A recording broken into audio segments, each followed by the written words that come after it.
Hey there, what's up guys? It's Fergal here and thanks for checking out my review. Now before we get started with the review, if you would like me to build your entire internet marketing business for you and stay with you until you get $10,000 per month, then be sure to check out the first link in the description. Now back to the review.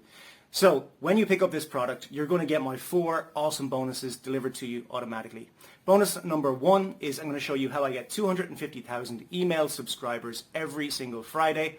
This isn't a technique, it's not a method. I literally show you where to go, how to pick them up, and then I show you how to mail them from a self-hosted autoresponder that costs between $3 and $12 per month. Now bonus number 2 is I'm going to show you my free traffic method that I'm using right now in 2023 to absolutely flood my offers, my blogs and my sites with traffic. Bonus number 3 is I'm going to show you how to rank all of your YouTube videos first for your selected keyword on YouTube so that you can get a ton of traffic from YouTube to your offers. And bonus number 4 is I'm going to give you access to promote my own product Empire, and I'm going to give you 100% commission throughout the funnel so that you can literally promote it as your own product. So with that said, let's jump over and see what this product is all about. But before we do that, don't forget, if you would like me to build your entire internet marketing business for you and stay with you until you get to $10,000 per month, then you're going to want to check out the first link in the description as well. And if you want to pick up this product that I'm reviewing, then you want to check out the second link in the description.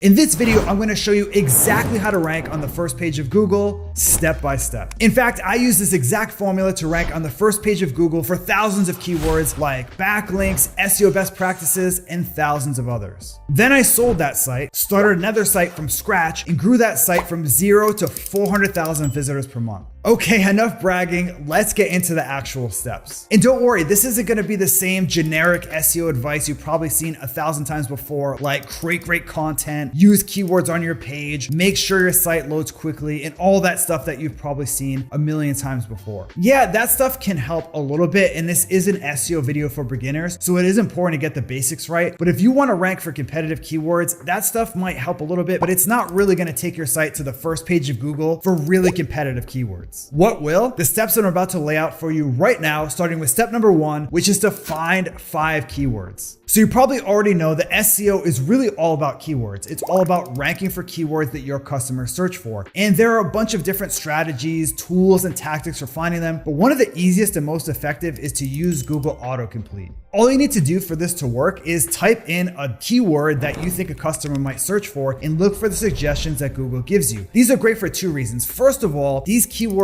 are usually keywords people are searching for now, so they tend to be trending a little bit. That way you can get in early and sort of ride the wave as more people search for that term. But more importantly, they're usually long tail keywords which are much less competitive than most keywords that people go after. One of the biggest mistakes people make that are new to SEO is that they go after really competitive keywords, and they're usually keywords that people first think of when they think of their business. So for example, let's say you run a skincare brand and you want to create a blog post around the keyword skincare routine. Now on the surface, this is a good keyword because it's something that your customers probably search for. The problem is it's just way too competitive for most new sites to rank for. You have huge brands trying to rank for this skincare routine keyword. A long tail version of this keyword would be something like skincare routine for men or skincare routine for dry skin. These 2 keywords are much less competitive than skincare routine, so even if your site is new, you still have a chance to rank for them. So once you're done with Google Autocomplete, scroll down to the bottom of Google to the related searches section. Here's where Google will show you keywords that are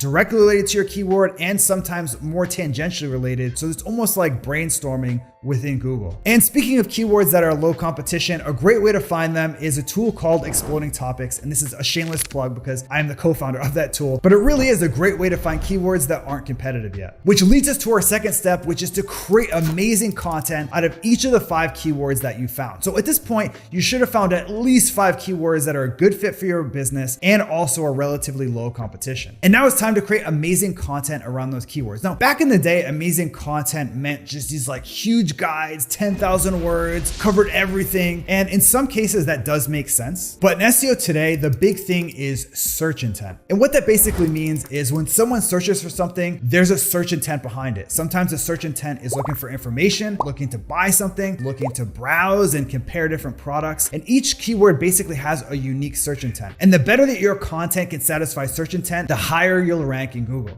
For example, someone searching for best organic cat food is probably not credit card in hand, ready to buy cat food. They're more in browsing mode and they're comparing different options. So if your page does a good job of comparing the pros, cons, pricing of different cat foods, it's likely to perform well. But if you create a page that's like promoting one cat food over the other and it's really salesy, it's probably not going to convert well. But if someone's searching for something like buy cat food online, they're much further down the funnel and they're ready to buy. So you could even rank a product or category page for a keyword like that on your e-commerce site, even though there's no valuable content. Besides search intent, you also want to create something that's unique, something that brings something new to the table or something better to the table. Otherwise, you're going to have a hard time ranking because for most keywords, there are already a decent number of results. So for you to stand out and create something that deserves to be on the first page or even number one, you need to bring something really different to the table that the results don't already have. For example, look at this guide from my old site. It contains strategies, tips, case studies, and other things that really no other content has, which is one of the reasons it ranked on the first page so quickly. Plus, most importantly, it's not just unique for the sake of being unique, it satisfies search intent, which Google can measure. And when they see people are generally happy with your page, it's gonna rise up the rankings. But if they find that your page isn't a good fit for search intent, they're gonna downrank you. So once you have a piece of content ready to go, the next step is to optimize it for SEO. And this used to be somewhat complicated and involved back in the day. You used to have to put your keyword in your content a bunch of times, put your keyword in an H2 tag. But today, that stuff doesn't really move the needle anymore. I honestly don't worry that much about on-page SEO today because it's really so simple. And instead I just focus on creating great content that satisfies search intent. In fact, we have a whole writing team at my startup and we don't really tell them anything about SEO. We don't want to get into their head that they have to worry about keywords or related keywords or all this stuff. We just say, create the best content possible. And for this keyword, create something that someone landing on the page would say, yes, this is like exactly what I'm looking for. The whole on-page thing is relatively simple. All you really need to do is have your keyword in your title, in the first couple hundred words of your page, and then a few other times on your page just to let Google know that this page is about that topic. For example, this post from the Exploding Topics blog is optimized around the keyword business trends. So we include that exact keyword in the title, in the first 100 words, and a few other times on the page. Honestly, that alone is like 90% of on-page SEO right now. And yes, that page does rank number one for my target keyword, business trends, but it's not something that ranks because of any on-page SEO magic. It ranks because it's the best result for the keyword business trends. It has the best content, the most original content, and it satisfies search intent. So now that your content is written, optimized for on-page SEO, the next step is to optimize it for user experience. Google used to rank sites based largely on how many backlinks they had or based on how many times a keyword appeared on a page, and it's not really like that anymore. Backlinks are still super important. I'm gonna cover that later in the video, but Google largely ranks content based on how happy it makes a searcher, which is that search intent thing that we talked about earlier. But you can't just create a piece of content that satisfies search intent and expect it to rank because you also need to make sure that the user can find their information quickly, basically user experience. In fact, Google can carefully measure how people interact with your site and whether they bounce back to the search results. And if people bounce quickly from your site after landing on it from Google, they'll downrank you. But if people are generally staying on your site for long periods of time after searching for a keyword, that's a positive sign to Google and they're likely to raise your rankings. With that, here's exactly how to optimize your content for user experience. The first thing is you want to front load the value as much as possible, which is basically giving people the thing they're looking for as high on the page as you can. Basically, you don't want to hide insights and hide really valuable tidbits in your content. You want to make it stand out so people can skim and get what they're looking for quickly. For example, look at this post about ETFs from Investopedia. The page doesn't even have an intro, never mind a long-winded intro. It just jumps right into what ETFs are, which is what people searching for ETFs want to know. Now, at Exploding Topics, we do use intros, but we try to keep them really short. And the idea behind them is really just to let people know that they're in the right place. That way, people can get value within seconds of landing on the page.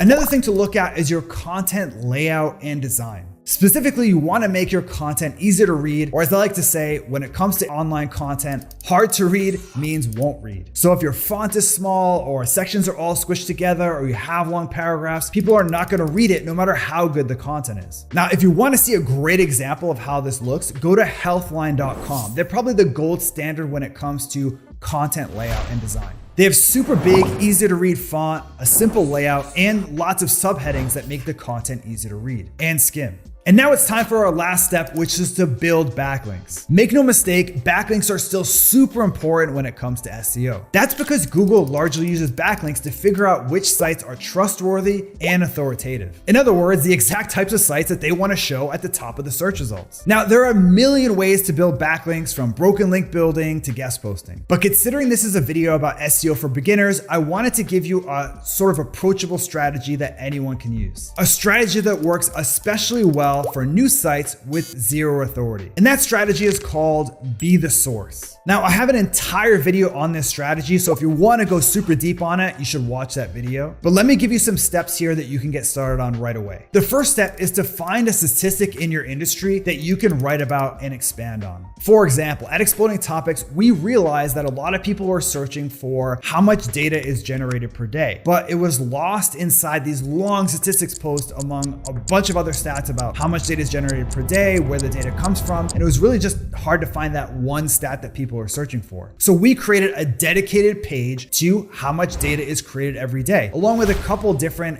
insights and examples. But most importantly, at the top of the page was the statistic people were looking for. So that way, someone searching for how much data is created per day, we were the source. We were the easy source to find and the easy source to cite. And that made us quickly the source for bloggers and journalists that were writing about how much data was generated per day. In fact, we started to get backlinks literally like a week or so after publishing the post. Now you might be wondering, if my site's new, it doesn't have any authority, why would Google rank that content and why would someone link to me? That's a good question and a legitimate concern. Well, that's exactly why you want to target really specific stats that people are going to have a hard time finding anywhere else. These specific stat keywords are super low competition, so you can usually rank for them without any authority whatsoever. For example, when ChatGPT was first blowing up, we realized that there was an opportunity to create one or maybe even several stat pages around ChatGPT. The problem was there are already quite a few pages about ChatGPT statistics, like how much money they raised, who's the founder, and stuff like that. So we went with a very specific topic instead. How many users does ChatGPT have? Which ranked super quickly and brought in dozens of backlinks. And that page, because we're targeting a new trending low competition keyword, ranked very quickly. And when bloggers and journalists were writing about ChatGPT and they wanted to know how many users they had, they found us first. So let me give you the key takeaways from this video so you can get started and actually start to rank your site in Google today. First, you want to target low competition, long tail keywords that are still trending and they haven't become mainstream yet. Next, you want to create a piece of content that's not just great and high quality, which is vague. It's something that satisfies search intent and gives searchers exactly what they want. Third, you want to optimize your content for on-page SEO, which is basically adding your keyword on your page a couple of times. Next, optimize your content for user experience and make sure people can get value as soon as possible after landing on your site.